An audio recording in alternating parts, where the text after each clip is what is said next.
Okay. All right, we're heating the pan up. Get the pan hot. Okay. You want a hot pan and cold oil, and Okay. you have less chance of it to stick. Okay. Just a little bit. It already looks like it's shimmering. And we're going to put that scallop in. And you're waiting, I can see. What are you waiting for? Just till it sort of shimmers and it's really, really hot, right? And you can hear that starting to, sizzle.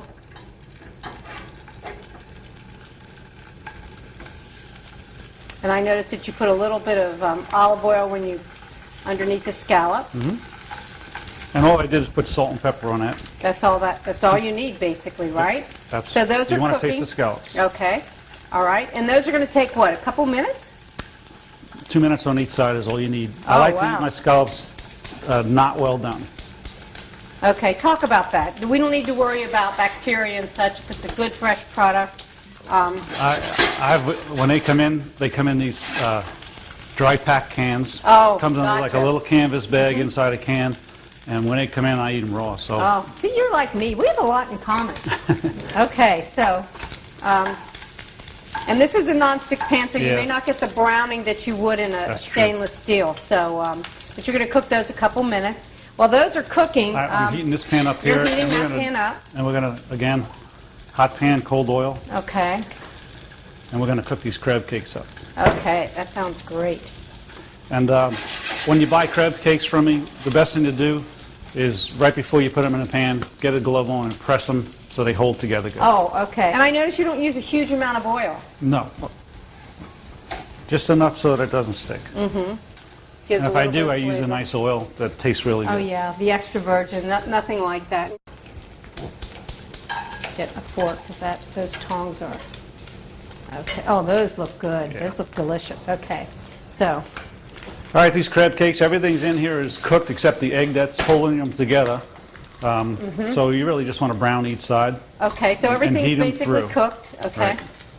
Okay, and that's I think you're supposed to enough. heat it to 140 degrees to make sure there's something like 140. Yeah, 160. they say life begins at 40, and so does bacteria. Between 40 and 140 are the danger zones.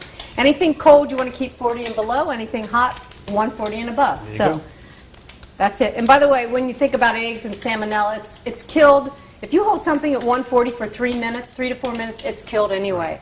And salmonella and bacteria is usually killed instantly at 160. So especially salmonella, so you don't need to worry too much. But again, you start off with the product. You know the vendor. I know where you got it from. Then I feel safe about eating it too. That looks good. Cleaner. And don't move it. Once you place it in, Yeah. don't move it. Just let it cook, and it'll tell you when it's time to move, right? It'll let you know when it's going to pull off. All right. Okay, are these crab cakes done, you think? They look They're just about done, yeah. just about, okay. Oh, that looks beautiful. Yum. And again, if they want them heated up later, That's a great idea. So- Well, that little piece there is for the cook, who's me, I always say. Any pieces that fall off, okay. And for seafood, when they say approximately 10 minutes per inch of thickness, it's a very good rule of thumb. that's a good rule of thumb. But sometimes it may be 7 minutes if your grill's hotter, your pan's hotter. correct. So I always check it a little bit ahead of time. Is that what you do? Yep, plus you Okay. also, if you're cooking oily fish like a Chilean sea bass or a black cod, which is called sable fish, you need to give it more time. Oh, gotcha. Okay.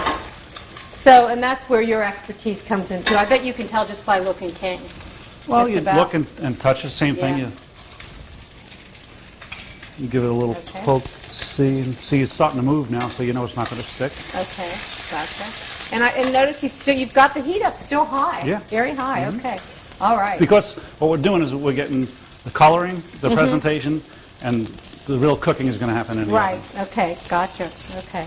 And see, that's Oh, perfectly look at done that. there. Beautiful. Wow. And it didn't fall apart on me when I No. was And you're brushing it with a little bit of olive oil. balsamic? Yeah, I'm trying not to get it down in the pan, but Okay, because that'll some's gonna- pop. But it's all right. some will get down there. That's all right. So a little balsamic vinegar on the top, on the part that you've browned already. Yeah.